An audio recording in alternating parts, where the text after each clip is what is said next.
from an undisclosed location in the Great Western Desert in the land of the free and autonomous Native American people, the 2024 presidential campaign in X time to return all US land back to their rightful owners.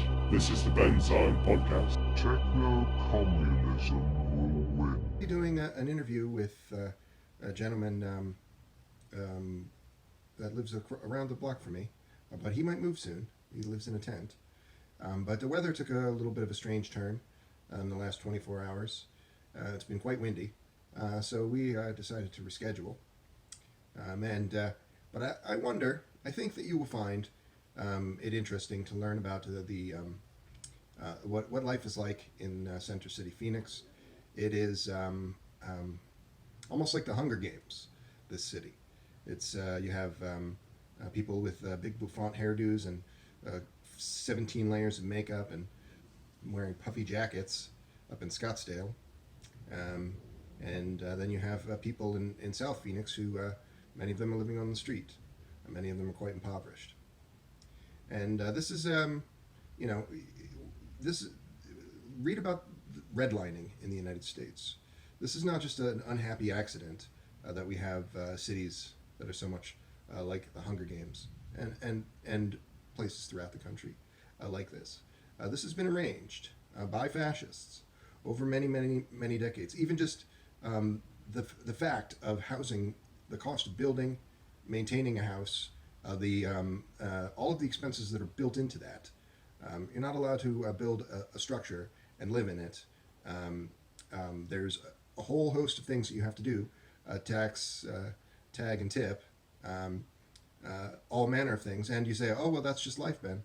That's not just life. All of these things, like redlining, are designed to accommodate the 1%, accommodate people referred to as the upper middle class, people of the bourgeois, and intentionally make things difficult for everyone else. I said it on another program. Someone like AJ would have been, had he been born in any other country, would never have spent 6 years of his life living out of doors. He would have been cared for. And the main factor, the driving force behind this redlining, is a racist set of policies described that, in a word, describe the ghettoization of the United States, the very real apartheid system and color-based caste system that exists in this country. It's not changed substantively from things that were in existence in the 1900s or even in the 1800s. And this is why many people who consider themselves to be fine liberals will not support a housing authority or even the barest minimum of fair housing laws, or a public, not to mention a public health service or labor laws. But why don't they support these things? Because they want to see black and brown folks living on the razor's edge, because they are consumed by fear and hatred that is wrapped up in the American psyche for hundreds of years. We're going to do a show about a film that I watched recently called Black Panther: Wakanda Forever, and you'll probably find that my review is a little more critical than some,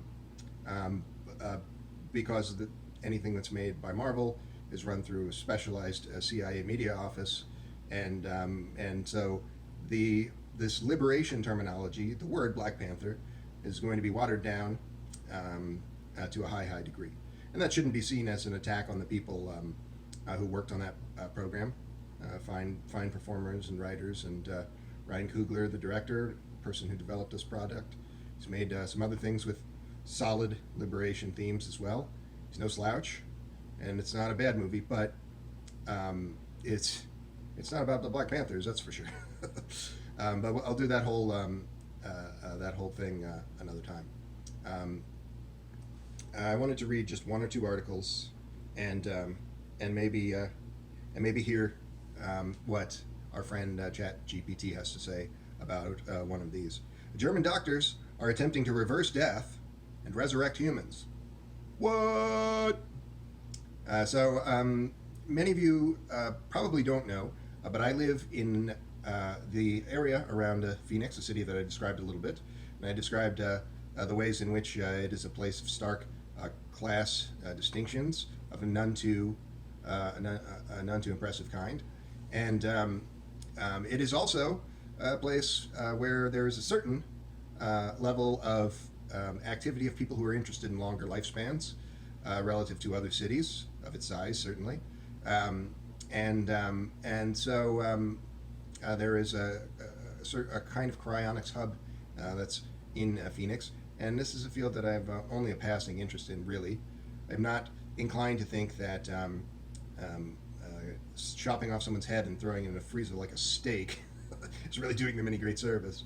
But this is subject. This might change, as this article somewhat details. And people who I know, people who I rather like, who do place a good deal more stock in cryonics than I do, and more power to you, friends. But it's more accurate to think of this as a funerary service, which themselves are a bit superfluous.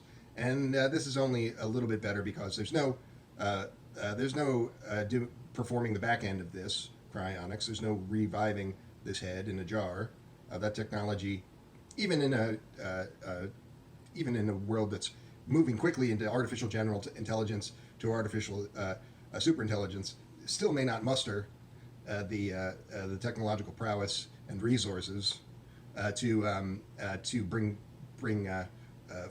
frozen heads back from the dead for some many decades. And on a more normal timeline, the one that ordinary people probably think that we're in, and they could be right, that's never going to happen. But there's a lot I could say about that, because there's competing technologies, there's technological advancements of many kinds, and there's even models that wholly circumvent this cryonics. But back to the story of the day. This is from Popular Mechanics. They're okay. Not great, though. Tim Newcomb, don't know him. I'm sure he's fine. A company called Tomorrow Biostasis is focusing on human cryopreservation in the hopes it can eventually reverse death. The new Berlin startup has already preserved the bodies of about 10 deceased humans.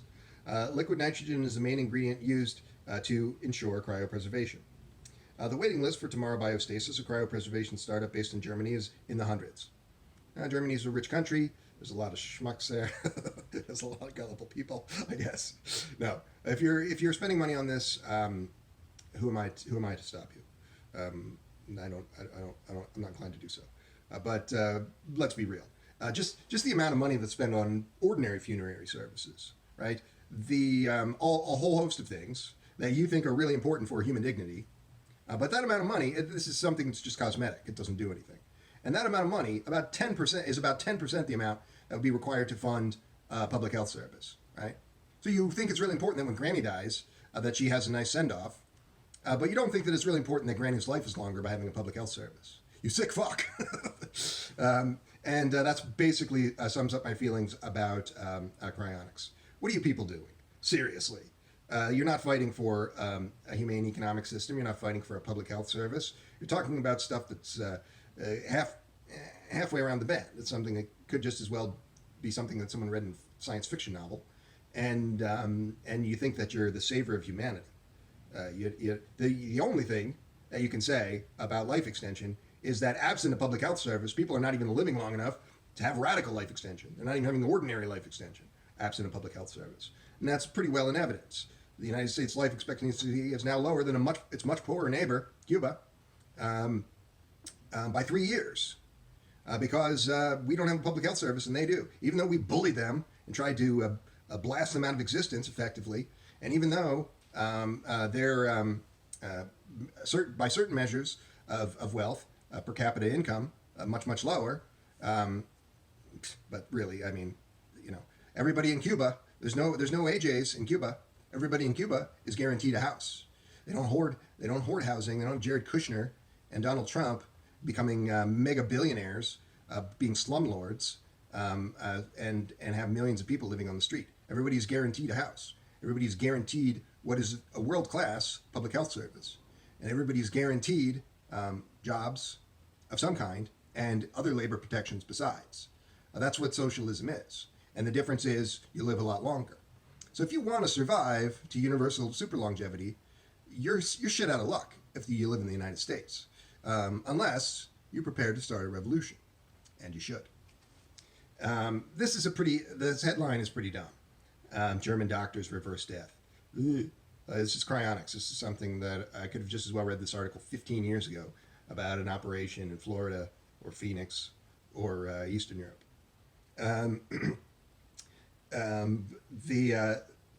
According to a report from Tech.eu, the company's standby ambulance has already been busy, with co-founder Emil Kendziora working to launch Europe's first cryonics company. There are already a handful of them in the United States. Kenziora's goal: as soon as somebody dies, Tomorrow Biostasis immediately responds to preserve the person's body and or brain in a state of stasis. Yeah, frozen steak. Yeah. I mean, it would require an incredible amount of resources, but it's more credible to say that to preserve, to figure out how to preserve the entire brain and nervous system, a minimally conscious, unfrozen, borderline living state. That would be something that you could then reverse.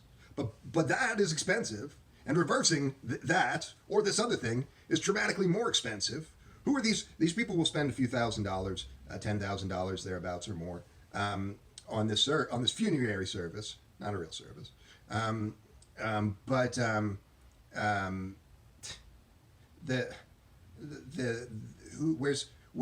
the $100 million going to come? That would be adjusting for inflation in 2021. Where's in 2021, 3 years ago. In 2100, where's the $100 million going to come from that would be required to rejuvenate you? You jerk. You don't have that much money. Peter Thiel. Peter Thiel is the only one who gets to live forever. Peter Thiel's the only one who gets their body unfrozen and gets brought back to life. They made a movie about this, and Realive was a thriller about a tech personality, maybe not wholly unlike Peter Thiel.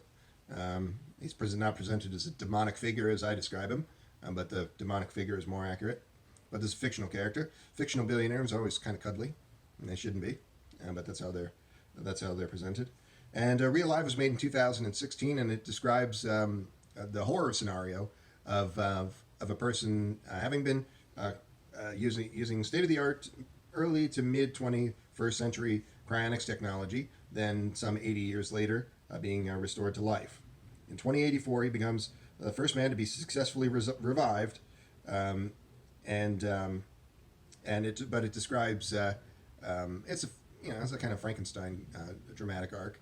It describes the hellish things that he's put through in order to do that, and it describes a very poor quality of life thereafter, ultimately culminating in intrigues which I will not ruin for you, because it's actually not a bad movie. You should watch Realive, but it is scary. And if you're a cryonics person, well, you're probably not inclined to watch this because you already think that cryonics is your life insurance policy, which stupid.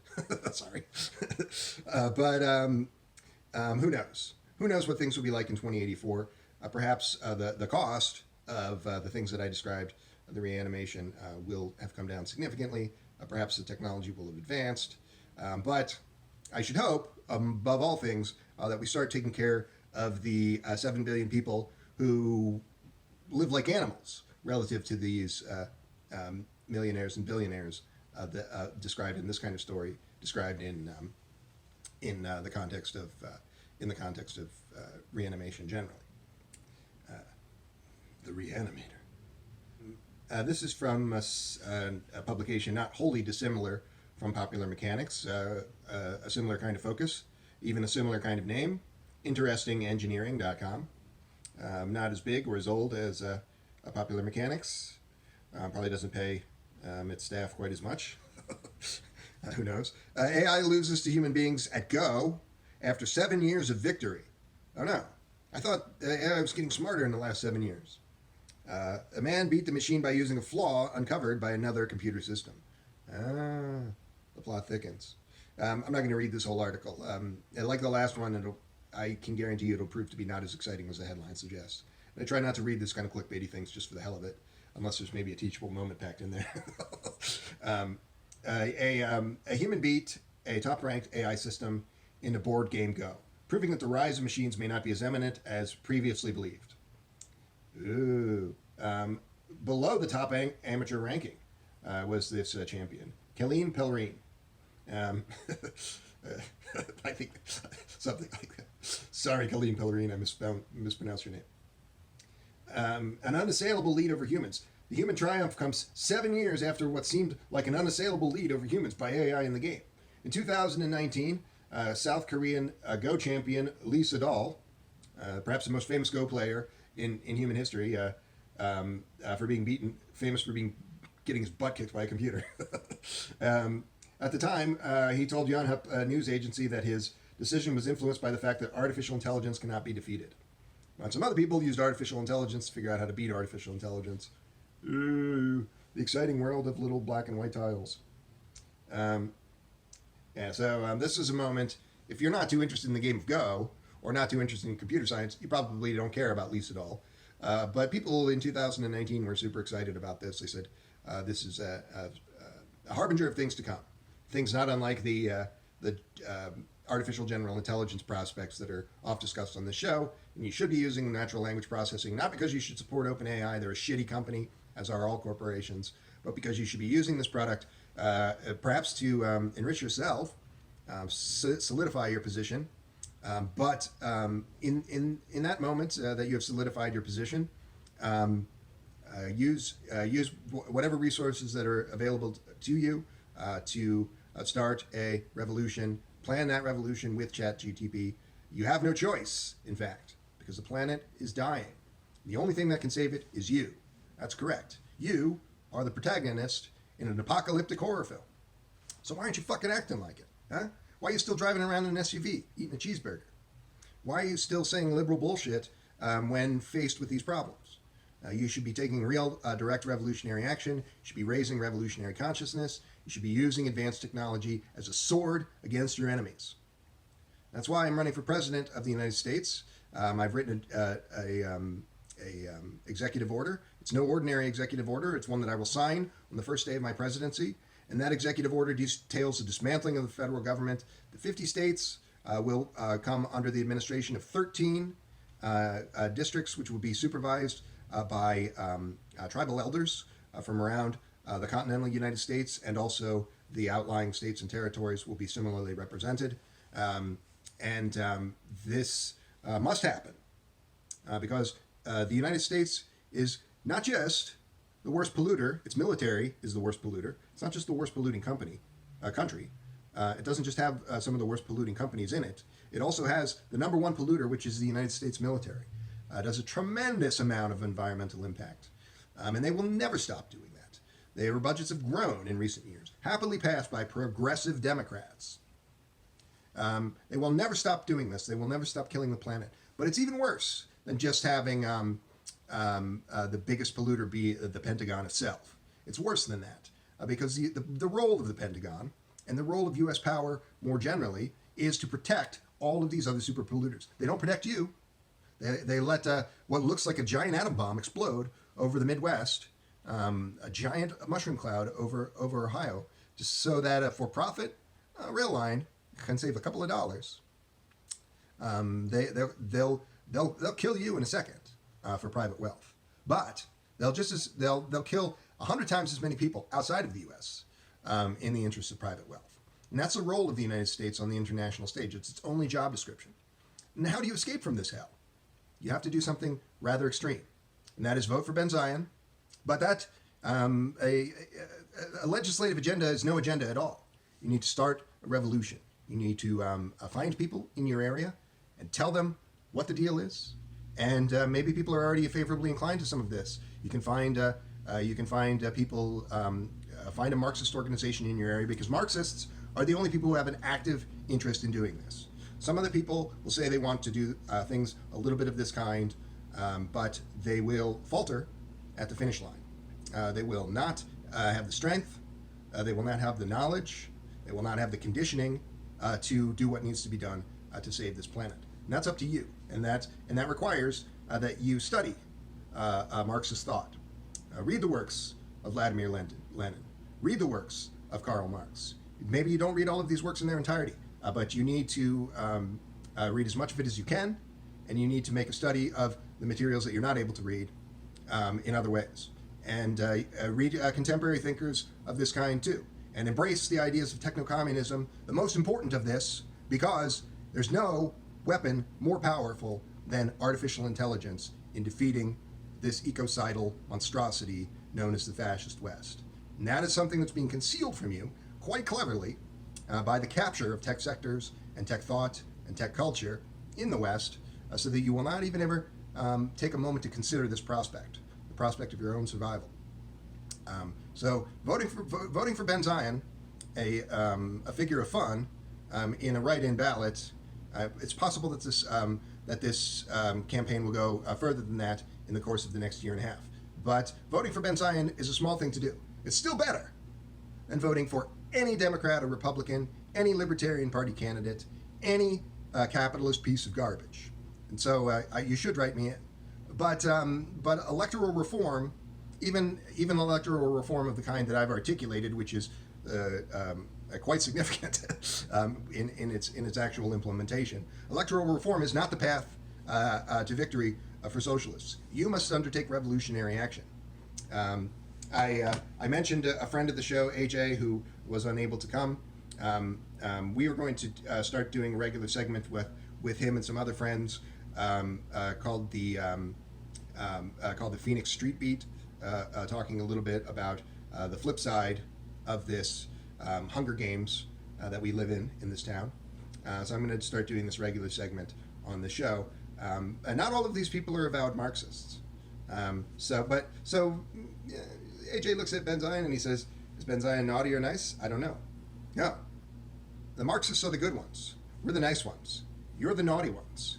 People who are fighting to save your life, fighting for a humane and sustainable economic system, are the good guys. And the only reason that you have reservations about that is because you have been brainwashed into fearing revolutionary action or making all manner of liberal class excuses and rationalizations for why this is not a thing that can be done. But it is a thing that can be done. Moreover, it is the thing that must be done. Write a fictionalized account of a cryonics patient being brought back to life to great fanfare in the year 2060. The year was 2060, and the world had changed drastically since the last time anyone seen the cryonics patient John Smith. He had been frozen in time for over a century, and many had given up hope that he would ever wake up. However, a team of scientists had been working tirelessly to bring him back to life, and finally their efforts had paid off. The day of John Smith's revival was a momentous occasion, and people from all over the world had gathered to witness the event. The scientists had built a special laboratory where they could thaw John out and monitor his progress as he woke up from his frozen slumber. As the scientists began the process of thawing him out, there was a sense of excitement in the air. People were eagerly watching the monitors, waiting for any sign of life. Finally, after what seemed like an eternity, John's heart began to beat once again. The scientists carefully monitored John's vital signs as he slowly began to regain consciousness. His eyes opened and he looked around, confused and disoriented. It took him a few moments to realize where he was and what was happening. When he finally understood what was going on, he was overwhelmed with emotion. He had been frozen in time for so long that he had given up hope of ever waking up again. But here he was, alive and well in the year 2060. Probably been better to say 2160. That's maybe a more realistic number. The news of John Smith's revival quickly spread around the world, and soon he was the talk of the town. The talk of the world town. People were fascinated by his story and wanted to know more about how cryonics had made it possible for him to come back to life.